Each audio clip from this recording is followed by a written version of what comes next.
Y te vuelvo a repetir, el concepto principal del podcast de hoy no son los recursos financieros, los recursos económicos, los recursos materiales que tú necesitas para aprovechar esta oportunidad. Son los recursos mentales, los recursos emocionales. De hecho, cuando tú miras para atrás la historia de la humanidad, te vas a dar cuenta que muchos de estos hombres, de estas familias que hoy controlan el mundo, en el medio de ese caos, cuando se produjo ese cambio de paradigma, ese quiebre de paradigma, ellos en ese momento no tenían ningún recurso financiero. Literalmente, no tenían recursos financieros. Esas familias, esas personas que hoy controlan el mundo, en aquel momento, cuando se produce ese cambio de paradigma, esa ruptura, no tenían recursos financieros. Pero sí tenían algo que el resto de las personas no tenían, y son los recursos mentales. Los recursos emocionales. Cuando todo el mundo entra en pánico, en caos, en psicosis, en situación de crisis, estos individuos andan como peces en el agua. Cuando todo el mundo corre, la masa corre hacia la derecha, huyendo del peligro, ellos van hacia la izquierda.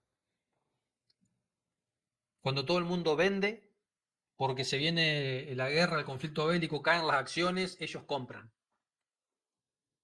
Cuando está todo tranquilo y todo el mundo compra porque salen los medios de comunicación, que está todo bien, que la paz, se firmó la paz, hay un nuevo orden mundial, bueno, todo el mundo compra acciones, ellos venden. Pues ya compraron antes, ¿cuándo? En el medio del caos, cuando todo el mundo vendía. Y eso, colegas, se entrena. Eso no te lo regalan, eso parcialmente te lo enseñan, como ahora, por ejemplo. Eso no te lo pueden donar por inducción psíquica, eso se entrena esa capacidad. Y como te digo, cuando tú ves para atrás en toda la historia de la humanidad, detrás de todo hombre ultra exitoso, que muchos de ellos hoy son las familias que controlan el mundo, hubo un momento, un periodo en su vida personal, en la historia, en la cual ellos no tenían ningún tipo de recurso financiero, ni económico, ni material. Ningún tipo. De hecho, en el podcast anterior, en el podcast número 40, que analizamos la lista Forbes, vimos que de los primeros 10 eran 200 multimillonarios. De los primeros 10, 7 eran self-made, es decir, que se habían hecho a sí mismos. Cuando tú te vas para atrás, ves la historia de Rockefeller, de Rothschild, de los Carnegie, de los Vanderbilt, de todos ellos, todos salieron de la pobreza. En algún momento no tuvieron nada material, nada físico.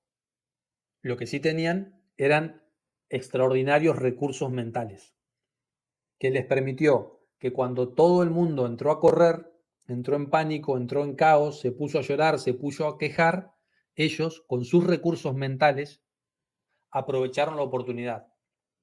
Me estoy acordando en este momento de la historia de Hilton, el fundador de los hoteles Hilton, tal cual. Periodo de crisis, guerra, la madre ellos tenían una casa que tenía, ponele, no sé, 5 habitaciones. ¿Qué hizo? Todos a vivir en una habitación, las otras 6 habitaciones las alquilamos. Él trabajaba, era el que limpiaba la habitación, el que le traía el diario a los clientes. Así nació la cadena Hilton. Porque en un momento de crisis, una persona, en este caso la madre de él, vio una oportunidad.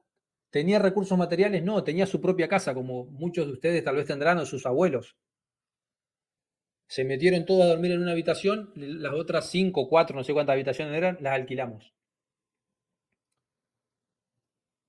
Es mentira que tú necesitas recursos financieros o recursos económicos o materiales para progresar.